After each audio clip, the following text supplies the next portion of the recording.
The assumption that technological advances equal human progress lies at the heart of what's driven capitalism. And of course, there's so much to celebrate. For example, our ability to meet COVID head-on, not just with the incredible vaccine development, but also being able to harness video calls to keep a global workforce operating, shows the tremendous upside. But what if the less fashionable downsides will get to call the shots in the coming decade? Research by MIT professors Darren Acemoglu and Simon Johnson highlight that the assumption of progress equaling human advancement is far from being always true. In fact, the benefits in recent decades are now accruing to an ever smaller part of society, as are good jobs that provide the needs for a good life, fast becoming accessible only to those with the best education. These underlying costs are shifting the social dynamic towards a more polarized society and ultimately workplace. In this show, we talk to the workplace culture expert Dr Jessica Kriegel about what she's observing as more workers are becoming frustrated with the deal that work offers them, and what organizations can do about it to rapidly get ahead of this huge strategic leadership challenge before it gets to define their future in a limiting way. Tune in to an important conversation at The Evolving Leader.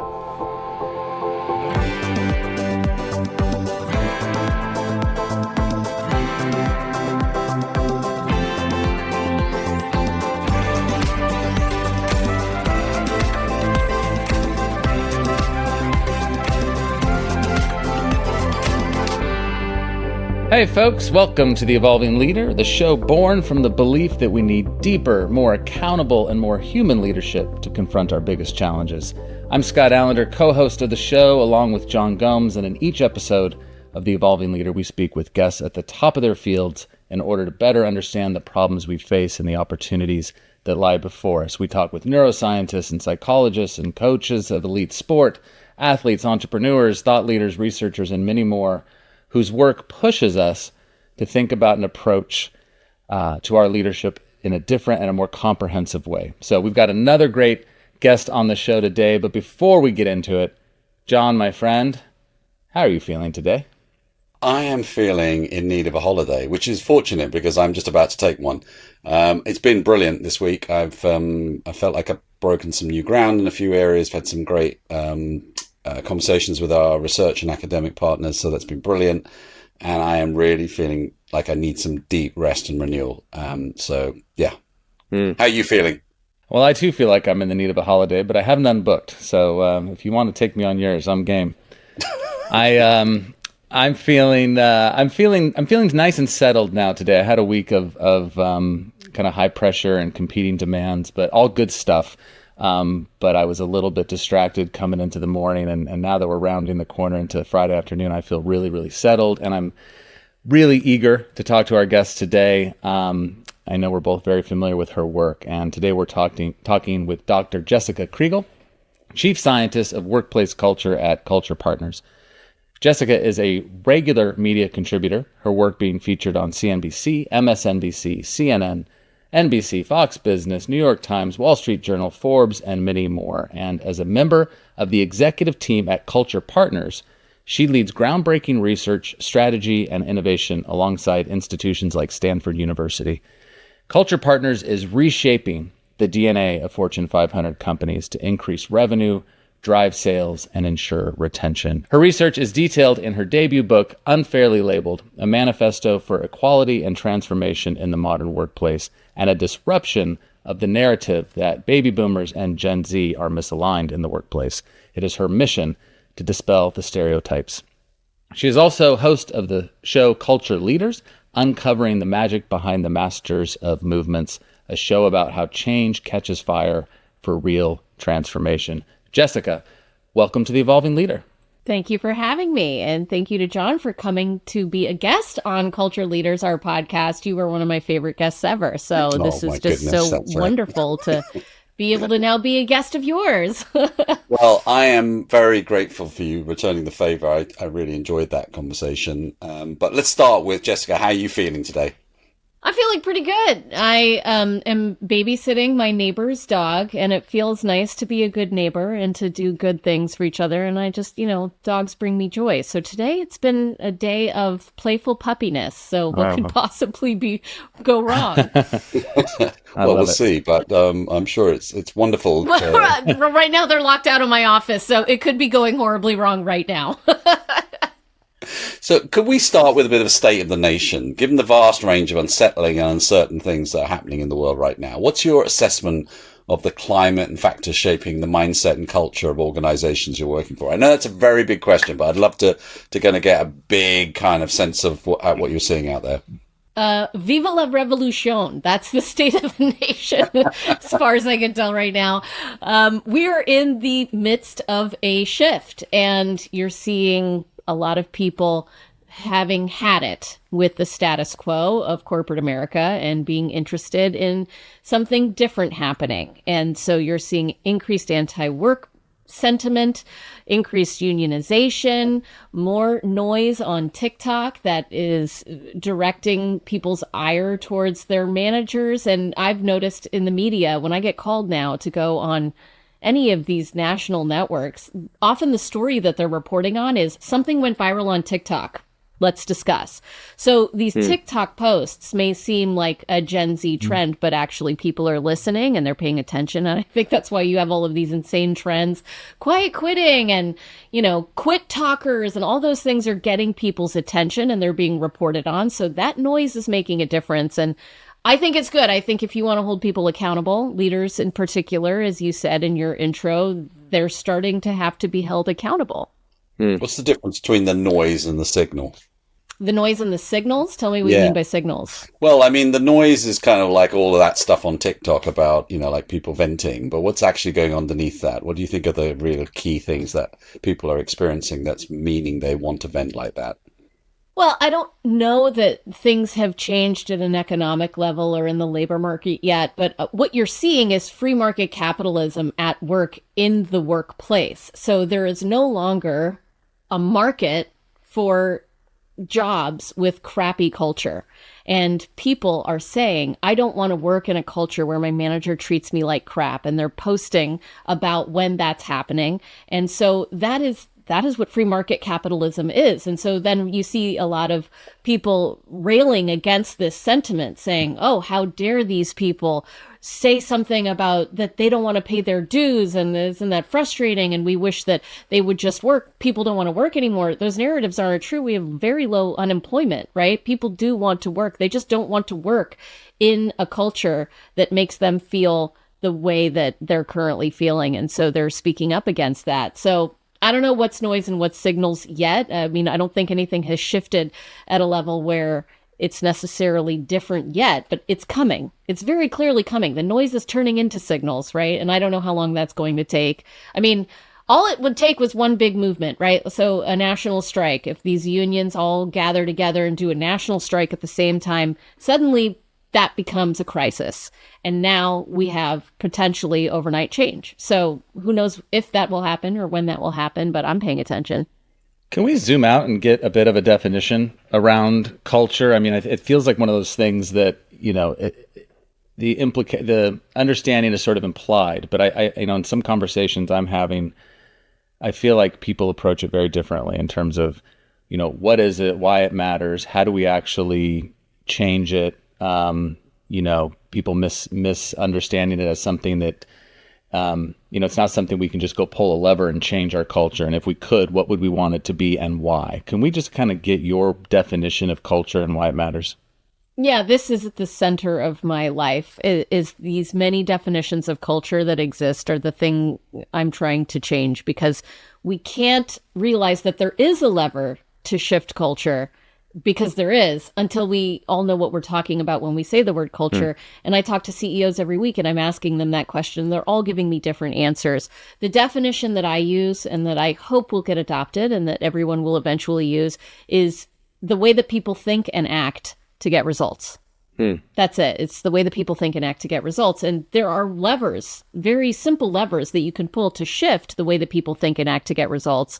But when people think of culture right now, oftentimes they're thinking It's, how you feel at work. It's about feelings, and culture's not about feelings. And when you think culture's about feelings, then you use tools that change people's feelings so that they become happier, like ping pong tables, thirsty Thursdays, kombucha at work, and all these random things that maybe make people happy temporarily, but they don't shift how people think and act at work. And that does get results.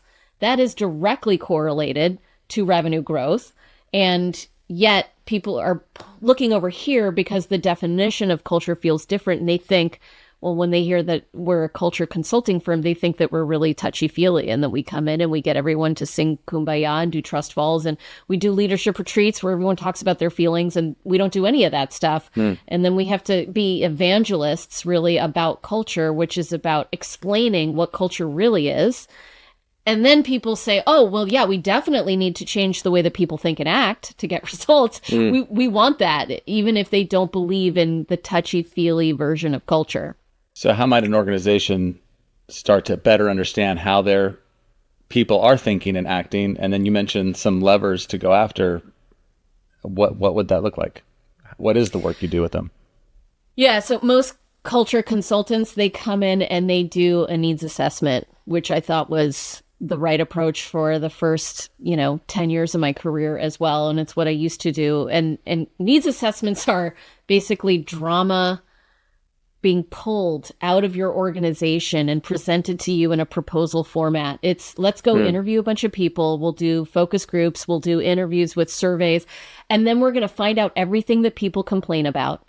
And we'll make a laundry list of what's broken at your company. And then we're going to help you fix it for the low price of $10 million or whatever it is, right? And that's a great business because you charge for the needs assessment and now you've got an instant upsell.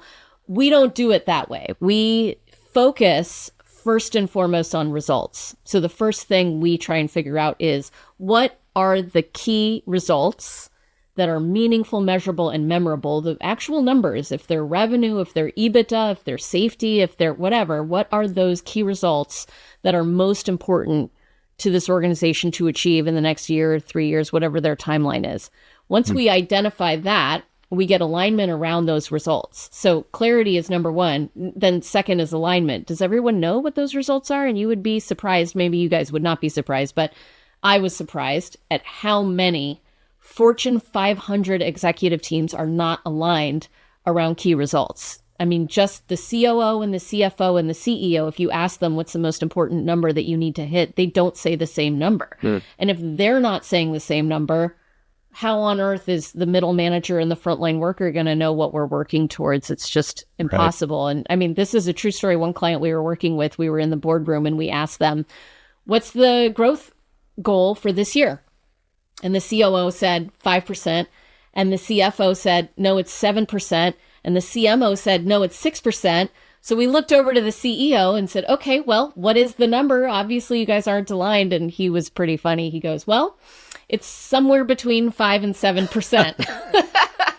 And the point was, they had one number that was the goal, one number that was the stretch goal, one number that they told the board. And those were all real goals that had different purposes for existing in the minds of those executives. But ultimately, there was confusion and a lack of alignment. So clarity is number one, alignment is number two, and then accountability is the third thing. It's figuring out how to get people to own those results by not just going after what they do, but how they think about their role in driving those results, which is, the journey that companies go on when they're trying to transform their culture. I really recognize the word drama as the playback around these kind of initiatives. That really resonates with me, because basically what you're saying is here's the victim mindset at large within the culture. And this is the kind of thing that you're really afraid of. But it doesn't actually serve any purpose other than just to kind of reinforce the status quo. So I can definitely see that. When I opened your webpage a while back when I was preparing for this interview, the first thing that I saw was a post that read, "I don't want loyal employees on my team." That got my attention when I read it. You go on to say, old school loyalty at work is dead. And I say, good riddance. I don't want loyal employees on my team, and neither should you. Just as misguided leaders say work is like family, employees looking for loyalty are missing the mark. Can you talk to us a bit about that? Because that really resonated with me. Yeah, I mean, think of the people on your team. You want to create, I mean, I'm imagining, because I like you and I know you a little bit, I believe that your leadership style, let me not just start telling you what you want.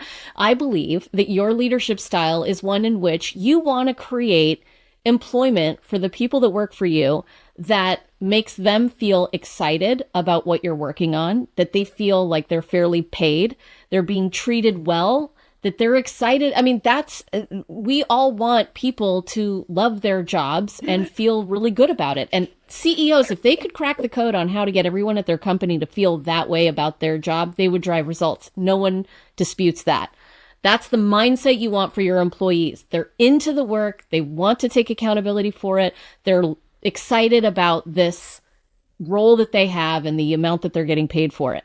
Now, as soon as I, as a leader, am no longer able to provide that for them, where they either don't feel like they're being fairly paid, or they're not excited about the work, or they don't think that the company has their best interests at heart, I don't want those people to stay anymore, because they are disengaged and they're not being as productive. They're also not as happy. They're not as fulfilled. And I'm a human being that wants other humans to be just as happy as I would like to be. And so loyal employees in that scenario would say to themselves, I have to stay now because of this loyalty I have to this entity that isn't real. It's an imaginary structure that we all buy into existing.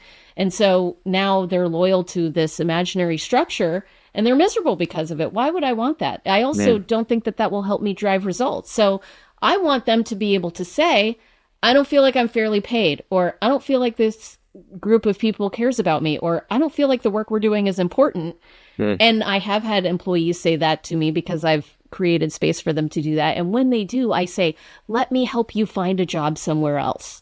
And then let me go hire someone for your role who's going to be so jazzed about the work that we're doing that they're going to be twice as good as you because they care, because they're holding themselves accountable for the work that we're doing. So yeah, loyalty is like those leaders that say we're family. It's so destructive and so not true. And I think that a lot of them believe that they are telling the truth, but they're not, because corporations are not families, right? We are a capitalist system that makes decisions based on results and value creation and not based on love. Right. Suffice it to say. So yeah, I don't want loyal employees, and neither should you. Well, that kind of loops us back to the kind of earlier point, the drama of resentment and guilt that employees feel when they're in a relationship with a company that isn't healthy like that. And I'm just interested, just to close the loop here, because you rely upon a dysfunctional kind of ask, which is be loyal to something you don't actually want to do, and therefore you feel resentment and guilt, but you can't really express it because that's very difficult. How do you break the cycle for the leaders to stop kind of falling into that trap time and time again? Well, it's a personal choice. And that is what accountability is. It's making a personal choice to focus on what you can control and take the steps necessary to drive key results. That's how we define accountability anyway. And so when I was the CHRO of a technology company, I remember making a personal choice at the time to break the executive seal of silence. You know, there's a lot of decisions that get made at the executive level, and we take for granted, I think, how often we keep things hush-hush because it's just the way things have been done around here. That's just the way corporations work. When executives find out that we're going to have a layoff, don't say anything to the employees. That's the norms of corporate behavior, right? And I decided in this company to make a different choice. I broke the executive seal of silence, and I told everyone on the HR team, we're going to have layoffs probably next quarter. I don't know how many, and I don't know who's on the list. I'm just letting you know. Now you have transparency into what's going on at the executive level. And what ended up happening, well, two things happened. One, people started looking for jobs. Other people on the team did not start looking for jobs. And then some people quit. Ultimately, enough people quit that I didn't have to have layoffs, and they ended up having jobs that they love and they're happy about. And the people who stayed were fiercely invested in driving results because they knew that they were safer than maybe in a typical organization, because they knew that I was willing to be straightforward with them, even if it might be a little bit scary, you know? So would I make that decision again? Totally. Totally. Is that the right decision for everyone all the time? Probably not. It's a personal choice, right? And I don't judge people for not making the same choice, but I think leaders sometimes have to break the mental models of what's normal and expected of them if you really want to be more human and drive more accountability. Yeah.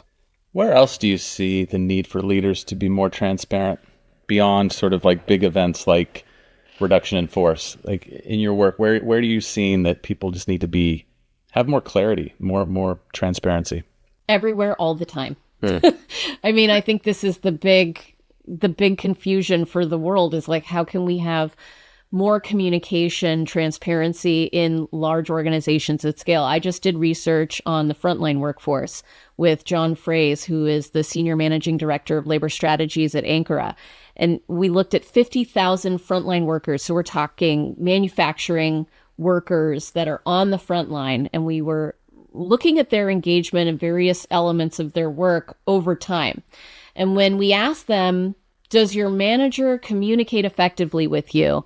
When they first start in a new job, day one, they rated managers' communication quite high in the 70s. And then 30 days later, there's a big drop down to the 60s. And then 30 days after that, another big drop down to the 50s. And then another big drop. And a year in, it's in the 30s.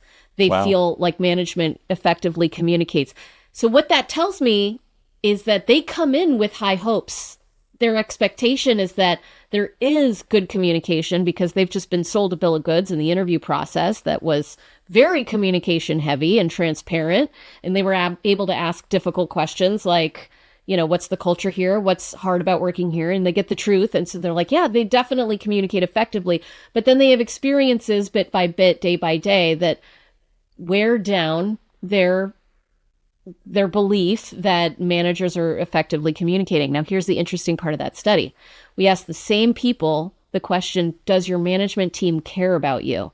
And you see the same correlation of high scores initially, 30-day drop, 30-day drop, 30-day drop, a year later, super low. In fact, the correlation between my management team cares about me and my management team communicates effectively was 0.9917.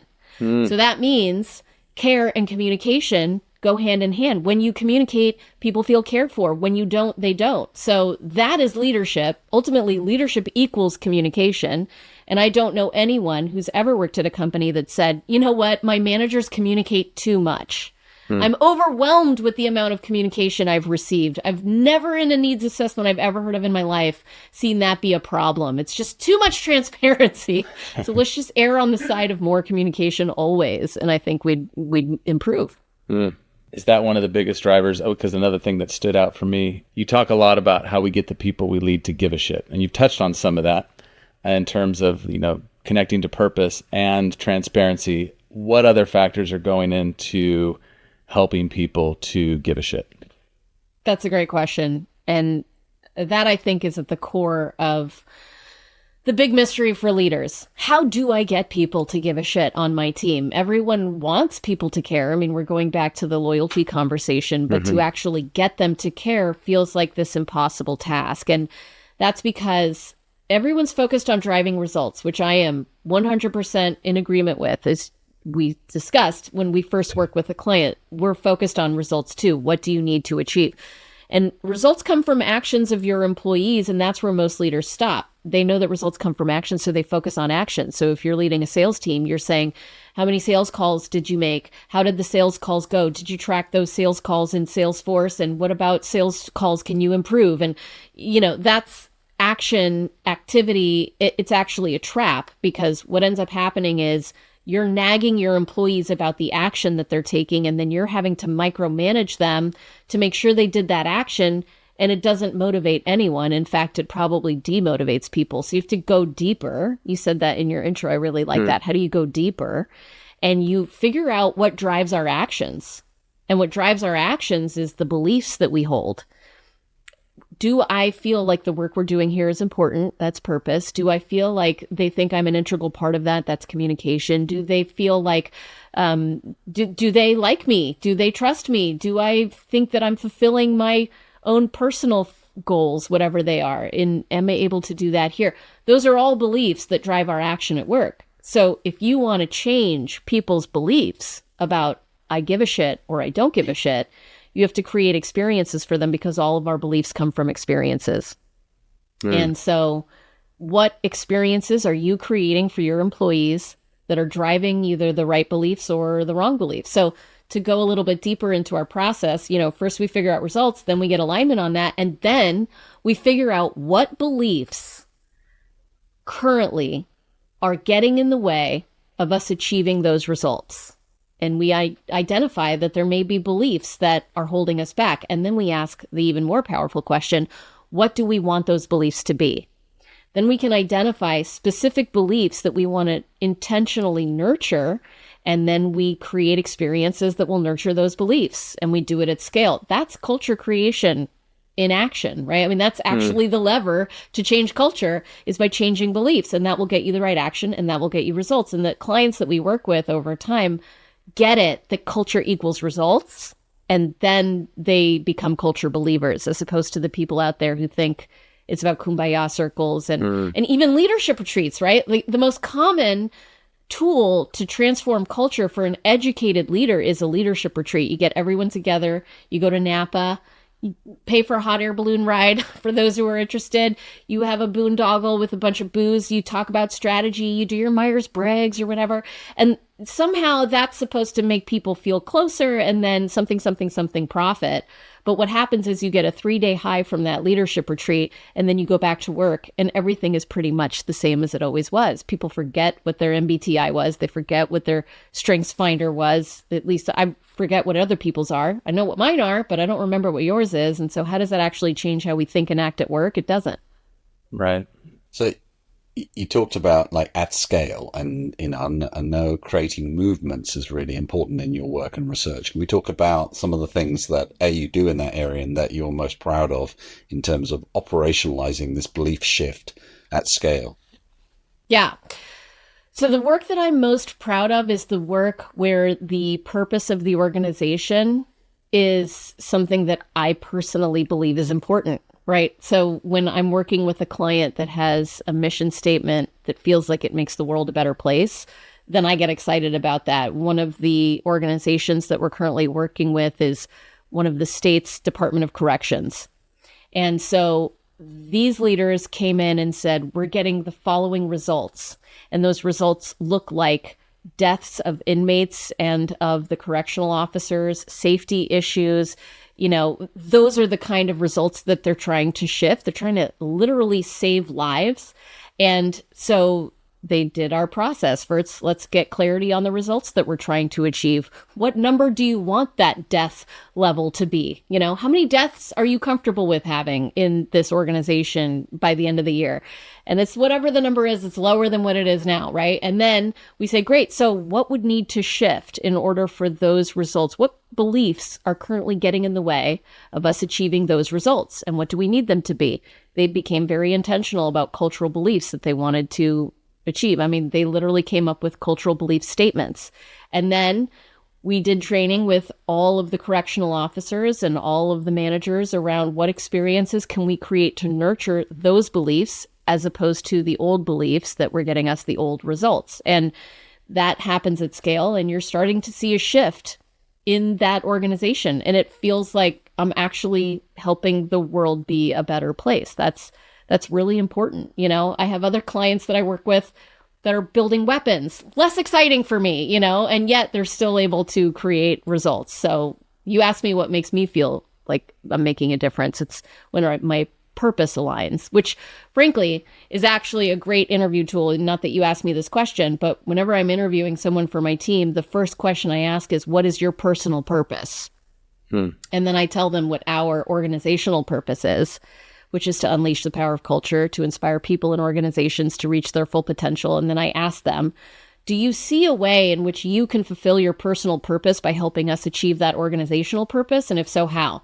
And now they're connecting the dots to what they want to accomplish for themselves and what we're doing here. And they can either feel like it ties or it doesn't. And if it doesn't tie, it's not a good fit. And culture fit isn't a thing. Purpose fit is totally a thing.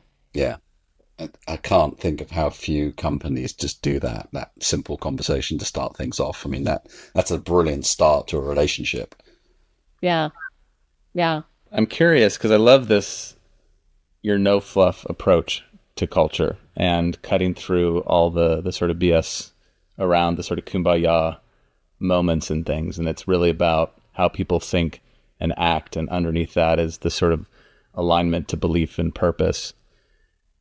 But knowing that it's not about creating feel-good moments, I am curious in your work and in your view, what you think the role of emotions play in influencing how people think and act, and how leaders need to pay attention to that? And if so, how do they pay attention to how people are actually feeling in the work that they do? Oh, now we're getting into the soup. I love the soup because it's where things are confusing and complicated, and I don't even know if I agree with myself. So this is my personal belief about emotions, is that feelings are not facts. And I have lived a life for many, many years where I thought feelings were facts. And if I had a feeling, I trusted that the feeling I had was the reality I was experiencing. And it took me, some life experiences and a big jump in my own evolution, spiritual evolution, I guess, to figure out that that was wrong. So, I think there are people out there in your workplace that believe that feelings are facts, and then there are people who believe that feelings are not facts. And, my belief is that feelings are not facts. So let me just start with that. That makes this really complicated, because if I believe that feelings are facts and you give me a piece of feedback and I feel attacked and feelings are facts, then you're attacking me. How dare you, right? And now I don't trust you as a leader. Now, I have had that feeling many, many times where I've been given feedback and I felt attacked, and then I've demonized the person giving me the feedback.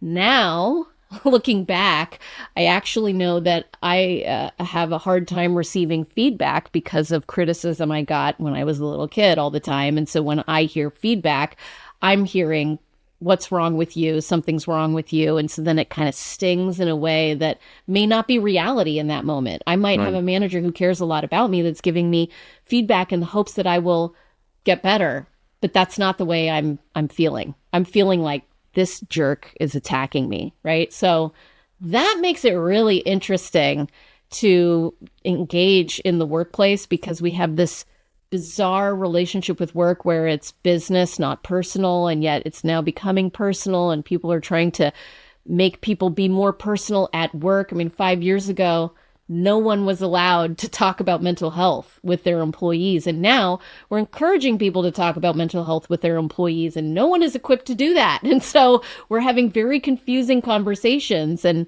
I actually think it's pretty counterproductive the way that HR has been advancing this bring your whole self to work campaign that people have embraced, because it sounds really good. And, I would love to bring my whole self to work as well, theoretically, until I realize that my whole self may be a career limiting move in the environment that I'm at, based on the spiritual evolution of the people that I work with and that are making decisions about my career and my salary. So emotions make all of this more complicated. And that's why I don't think culture is about emotions. And I think if you think culture is about emotions, then everything you do is a temporary fix to a larger underlying issue about the way that we think and act at work. So talk to me about the role of AI. How do you think AI is going to shape culture, and what's happening sort of for better or worse at the moment? What are you seeing in that space? Well, first, I think that anyone who says they know how AI is going to change the future of work is lying, and they're trying to sell you something, because nobody knows. Just like we had no idea how the internet would create influencer culture. The implications of AI are so beyond what we can fathom right now. I would ask AI that, like, how are you going to change the future of work, AI? See what it says. It might say something interesting. What I do believe is something I heard somewhere, and I can't attribute this quote to someone because I don't remember, but it's not going to change why we work, but it will change how we work. I think deep down as people, we all want to be useful at some level. We want to accomplish something and advance the ball forward in some way.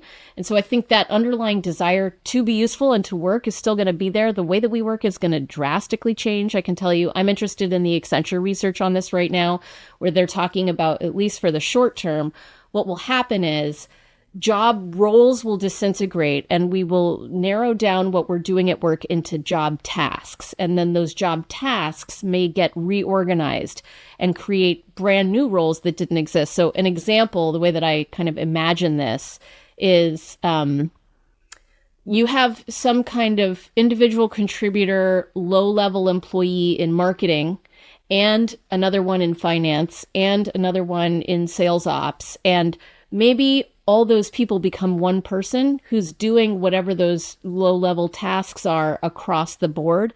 So you don't need as many people doing the less heady work. You know, for example, I also follow Dr. Lisa Palmer on all of her work around AI. She has really interesting insights about the way that industry will change, and that, you know, her theory is big tech is going to take over every single industry. And, you know, your future car will be made by Meta, not Ford, because Meta is going to figure out how to streamline manufacturing processes, and they're going to figure out, you know, all sorts of things that Ford will be so far behind on that they're going to be able to take over every industry. And I can't imagine that that's good for anyone, frankly. So, you know, at an emotional level, I'm scared. And at an intellectual level, I'm very curious. I'm guessing we've got three generations on this call.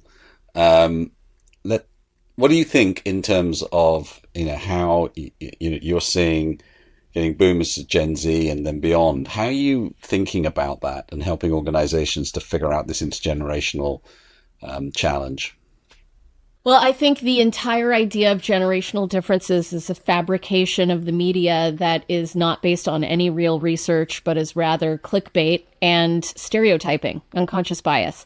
So the data does not support the differences that we claim exist between the different generations. And that's what my first book was about, Unfairly Labeled, is we are unfairly labeled, just as Gen Zers are unfairly labeled as ADD kids who are entitled and lazy. Baby boomers are unfairly labeled as having more work ethic, but also not being tech savvy. I mean, so many of these things are I feel labeled already. Exactly. It doesn't feel good, does it? No. And what's funny about this is we are also basing those labels on middle income white Americans. Right? When you think of a millennial, you're thinking of a middle-income white American person. You're not thinking of the actual diversity that exists in the millennial population. And what this actually goes back to what I was saying earlier about experiences shaping beliefs. What creates the values and beliefs of a generation are not this 20-year wide age bracket that they happen to have been fallen within. And, you know, they all experienced 9/11 when they were going into college. Therefore, they're more patriotic or less patriotic, because I've seen both headlines, right? That's not it. It's how were you raised? What was your family like? Did you go to church or not? What kind of school were you in? Were you bullied? Those are the experiences that create our beliefs. And I mean, I've been saying this for 10 years. We have to stop saying millennial, stop saying Gen Zer. It's just a counterproductive way of making decisions at work. And it isolates us. We don't actually see each other because we see these labels. And I mean, I could tell you 10 different stats that debunks the typical stereotypes about each generation, including loyalty to your employers. It's not actually lower for millennials than it is for baby boomers, even though it looks like it is. It's not, you know. Tech savviness, well, millennials are maybe more likely to have their phone by their head at night, but they're not more likely to adopt technology at work than a baby boomer. Workplace technology adoption is the same across every generation. So the way we take these stereotypes and turn them into decisions at work can be very dangerous for results. I'm totally with you. I couldn't agree more with that position and how you outlined it in your book. And I think the thing, and I wonder whether you agree with this or not, but the real issue is that in the perennial problem is that, you know, people in their 50s, 60s, or, you know, maybe younger, just forget what it's like to be 25. And that's that dynamic that often gets played out. And then you look for reasons to kind of justify that, you know, not getting it. Totally. Yeah. So let me actually share the stat about workplace loyalty. So the Employee Benefits Research Institute measures loyalty at work, and people who are 25 to 35 years old, their average tenure at their workplace is 3 years long. And then people 55 to 65-year-old, their average tenure is 10 years long. So that's what people see. They read that headline and they talk about loyalty is, higher for baby boomers. But the Employee Benefits Research Institute has been doing that study for 60 years. And 60 years ago, the numbers were exactly the same. So the baby boomers, when they were 25, they had less loyalty. So this is not a generational thing. It's a life stage thing. And it's interesting because I wrote this book 10 years ago, and now I'm getting to the age where I'm like, those darn Gen Zers, like I see the impulse in myself to judge and berate the younger generations for their behavior because it's not like mine, right? And I'm totally susceptible to this, just like everyone else is. I think it's a natural human tendency. Socrates, 2,500 years ago, is quoted as saying, the younger generation today value chatter and luxury instead of hard work. I mean, this is a tale as old as time. The complaints haven't even changed. It's the same complaints. So we have to overcome our own unconscious bias. It is ageism hiding in a socially acceptable generational label, and we have to stop seeing it as socially acceptable. I mean, we've done this with race. We've done this with gender. We now know it would not be okay to say, here's 5 tips for managing your Black employees, right? But I do see 5 tips for managing your Gen Z employees everywhere.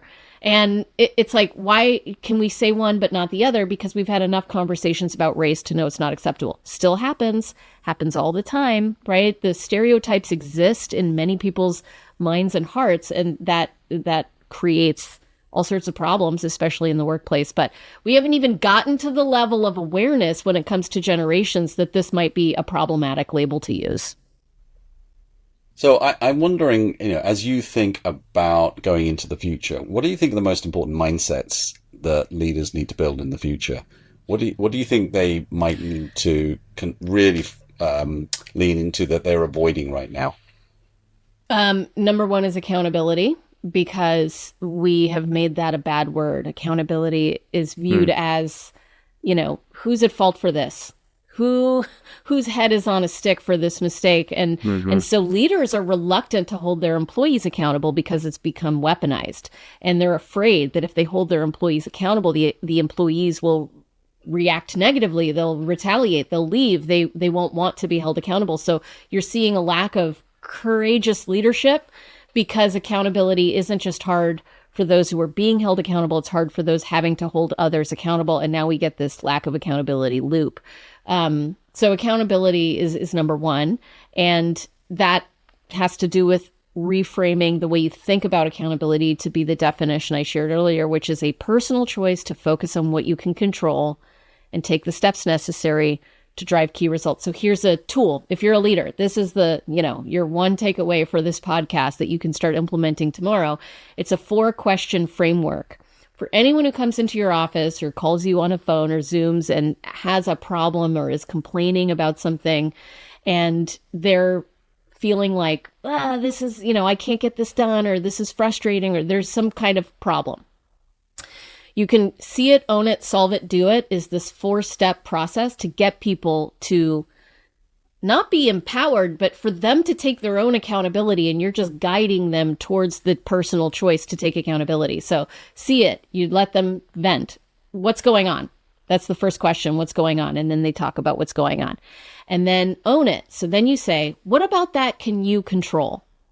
And get them to narrow their thinking onto the thing that they can influence, as opposed to all of the things that they disagree with that are beyond their control. And then you ask them, solve it. What else could you try? And if they can't come up with anything, you can say, well, if your life depended on it, what else could you do? And you get them to brainstorm within what's in their control, what they can do about this problem that they brought to you. So that's see it, own it, solve it, and then do it is the last step. Okay, what are you going to do by when? So they've identified the problem. They've identified what they can control about the problem. They've brainstormed what is within their control that they can actually do. And then they've identified what they're going to do by when. And you've just coached them through taking accountability. and making a difference, that personal choice. And you didn't give them any answers to the test. You just asked coaching questions. That's how you drive accountability at work. Excellent. I'm going to be role modeling that with Scott for the next month. Excellent. Yeah. I need it. Every time you complain, Scott, I'm going to be saying. But I'm usually complaining about you. Do it with your kids. I mean, I have a 7-year-old daughter, right? Like, I do it with my daughter all the time. What's going on? What about that can you control? What else could you try? What are you going to do by when? And then she figures it out. And she feels so much better. It feels, speaking about feelings, it feels good to take accountability more than it does to be the victim.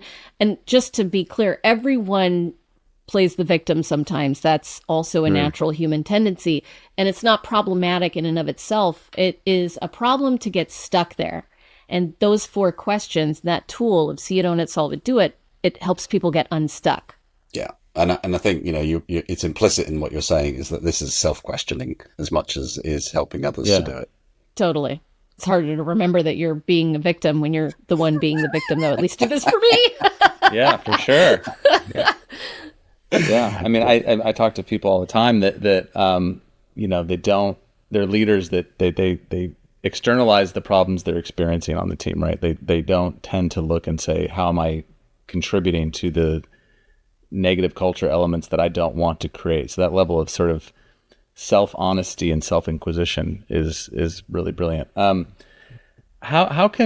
What's the best way for people to contact you? I imagine we have leaders listening right now going, I want to do some of this work. I want to get with Jessica. I want to get with her team. What's the best way to sort of connect with you? So my website is jessicakriegel.com, JESSICAKRIEGEL. And then I'm the chief scientist at Culture Partners, and Culture Partners does the consulting work and the workshops around accountability and things like that. And that's culturepartners.com. Or you can watch our podcast, Culture Leaders. You can go on LinkedIn and check out my newsletter, which comes out every Friday, called This Week in Culture. What's next for you? What is next for me? That's a good question. I mean, I heard something a long time ago, which is that, you make a plan and God laughs. It's kind of like that. I gave up on a 5-year plan a long time ago when I realized that none of my 5-year plans ever came to fruition. I'm in divinity school right now, and so I'm really enjoying everything that I'm learning there and applying what I'm learning there to the work that I'm doing. And so I don't know. You tell me. Maybe AI has the answer. Let's ask ChatGPT. Let's not. Let's not. Yeah. Excellent. Well, Jessica, this has been as I knew it would be, having been on the receiving end of your questions. This has been an absolute delight, and I love the clarity that you bring to this topic, the pragmatism and the clarity you bring to it. And I'm sure that people have got a tremendous amount out of our hour together. Yeah. Oh, thank you so much for having me. It was so fun and a total joy, and I'm honored that you invited me. So it's been a pleasure. Thank you. And to our listeners, remember, until next time, the world is evolving. Are you?